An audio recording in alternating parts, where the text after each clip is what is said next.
Good afternoon, it's Melissa with Meraki Healing Arts, and I did a healing energy activation card read this morning in a short meditation, and I was really inspired, I guess, by that crown chakra read and mention of the Akashic records, a remembrance of your true light body, soul, energy, and purpose. So I dug through my decks and pulled out a couple that were speaking to me. I pulled out, well, I'll show them as I use them. Right now I'm using the Cosmos Oracle cards. And just looking for any kind of guidance for anyone who's on this ascension journey. If you are digging into past life work, if you're digging into your Akashic records, if you're searching for your life path purpose, trying to come back into remembrance, just wanted to give people some guidance for anyone who is on that step in their journey. So we'll see what comes out. Trying to get this done because I have a lot on my own plate today. I guess the little reprieve from forgetting my study materials at work so that I couldn't study this weekend was good, because I've worked on things around the house. I've allowed myself some downtime to rest and just be. Man, I feel a big shift in my energy. I always kind of dread this time of year, well, this month, because it brings me back to a time 3 years ago where I had went through a long, caring for my partner. I went through a long illness and his death, which was not pretty. And that particular year, I had 15 people die in 8 months' time, and had to pull myself up from the floor, pull myself up and just keep fighting to live, fighting to keep moving forward.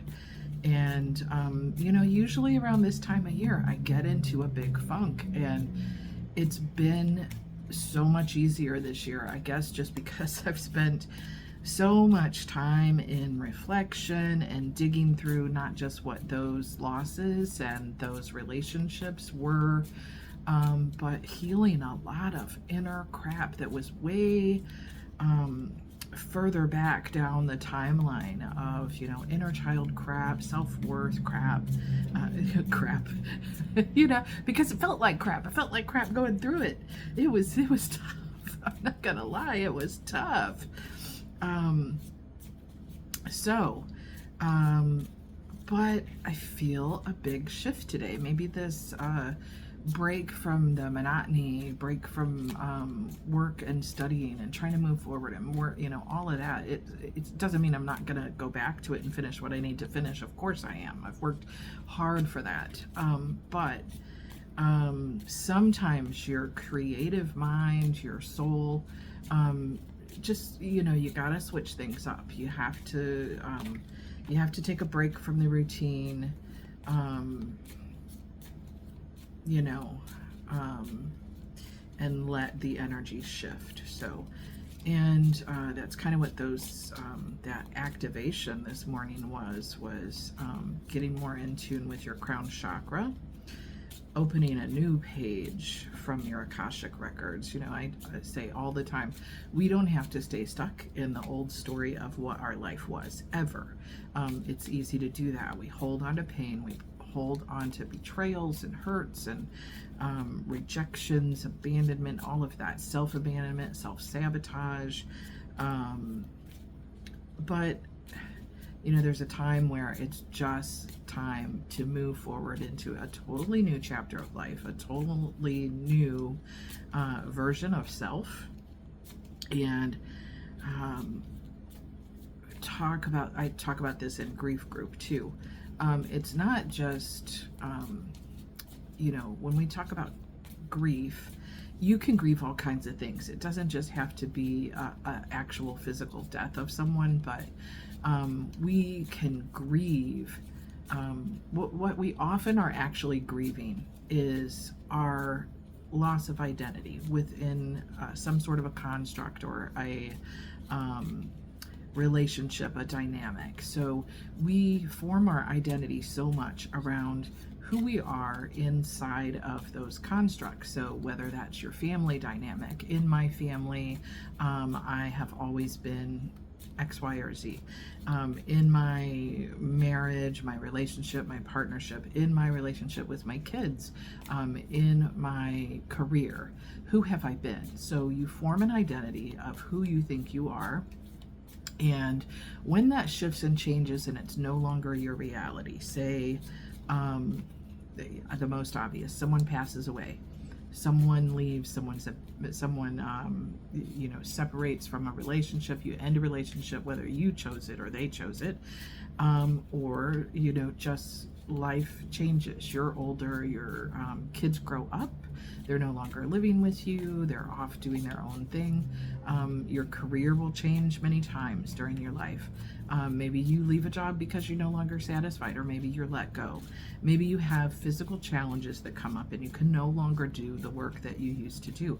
All of those things, we form all these ideas of who I am and my identity, and it's like we feel like, well, this is my value, this identity is my value. And what we forget, or what it's easy to cling to, is clinging to the old. So when that identity or that role is no longer there, now it's easy for us to say, focus on the loss, like the five of cups, focusing on all the things that have changed and I've lost and I no longer have. But there are, when you look at, like the 5 of Cups card, there's still 2 beautiful cups sitting there. So the best is yet to come. Things are supposed to change in our lives.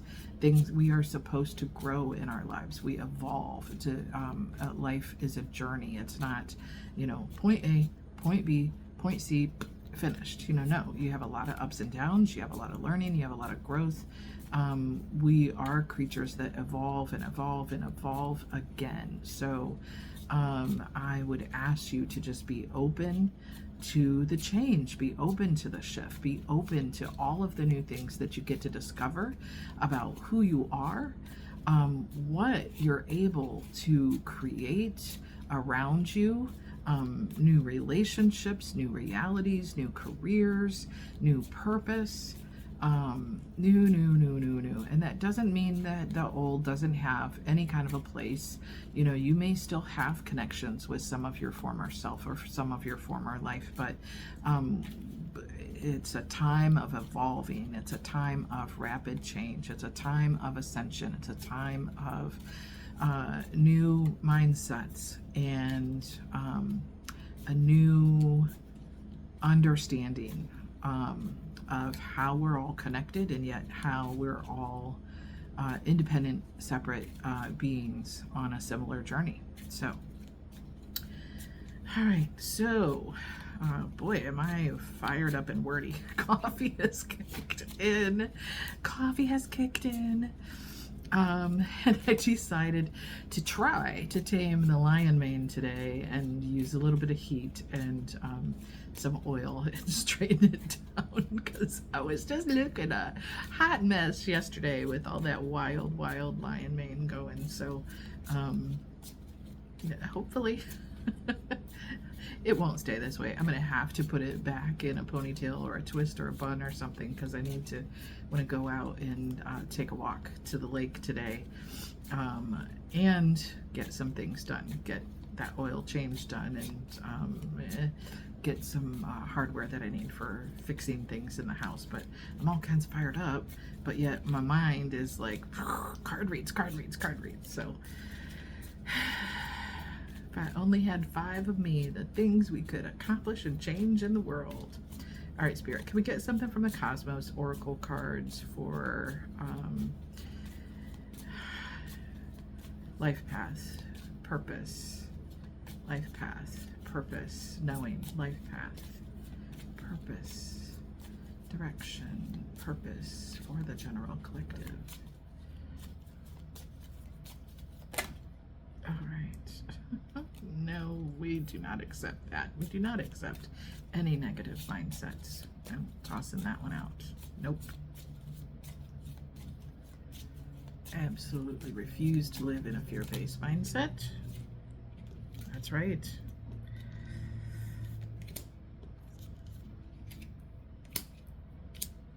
Okay, so I'm even going to flip that negative card down. There is one that's a little negative here, so it is the Devil card, face your inner fears. That's what we're being called to do. When you're being called into an ascension, a new knowing, a higher level, getting onto your life path, you're asked to face those inner devils, those inner fears, the beliefs that would hold you back from what it is that you want to be, do, accomplish, and the life that you would want to create. So if you have not already faced those fears, it's time to do that today. There's no more waiting.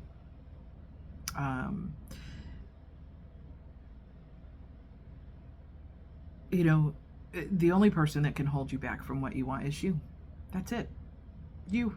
So time to face your fears and release them. The next card out in the pull is love, romance, fantasy, noble and firm love. So if you haven't experienced that kind of love in this lifetime, it's time to let go of the fear that that will never happen for you. I don't care if you're, 20, 30, 40, 50, 60, hell, 70, people can meet someone after many losses and many failed relationships, and hopefully you've learned something along the way, taken those lessons with you about what you want, what you don't want in a relationship, what you will accept, what you can compromise on, and what are your, I'm not negotiable on this. So, it's okay to have boundaries, but don't limit yourself to thinking that you know who your perfect partner is going to be. First of all, no one's perfect, so you have to accept that reality. But believe that someone truthful, honest, caring, loving, who would only want what is best for you and what makes you and your soul happy. Someone who wants to create a healthy, loving partnership where you both pour into each other, and where if they are in a time of need, lack, hurt, that you would pour into them when they need it, give them space when they need it, that you would support their dreams, their goals, their ambitions, that you would be their encourager, and that they would do that likewise for you. Know that all of that is possible. Don't let your old story of what love was limit you to thinking that that's all that the world has for you, because that's absolutely not true. So create an energy around you where you believe, where you are grateful that it's already on its way to you, and it's already yours. It's just not here yet. So when you've done a lot of self-reflection and self-love, and you're working on yourself, and you're raising your vibration higher, it will magnetically draw that to you. So just use your discernment and know, like I said, you've already learned lessons, so you know what you do want, you know what you don't want, you know what you'll compromise on. So when you come to that place, it's easier to make wise choices for yourself and be in a spirit of receiving. You have to be able to know that you're worthy of receiving that love and support from another. So And the next card out in the pull was newborn, a great beginning. So I did not feel like this was a child. I felt like this was a newborn energy, like your spirit is renewed, a renewal in the energy around you and the energy of the relationships around you. So a great time of birthing something new within yourself, your life, your creations, and your partnerships. So beautiful new beginnings on the way. And the final card in the pull was gemstone, precious and beautiful things. So I don't necessarily feel like this is, oh, he's gonna get me a ring. Who needs that anyway? I'm not all about bling. Yeah. I more felt like this was an energy of precious and beautiful things are on their way to you because you have been refined by a fire of transformation, transmutation, of energy, of reality. Kind of how a diamond goes under all of this pressure, and that's what creates that beautiful hard gem, that you've already been through that. So you've been refined by the fire, so to speak. So your trials, your tribulations, your struggles, they've all made you stronger, wiser, and more beautiful.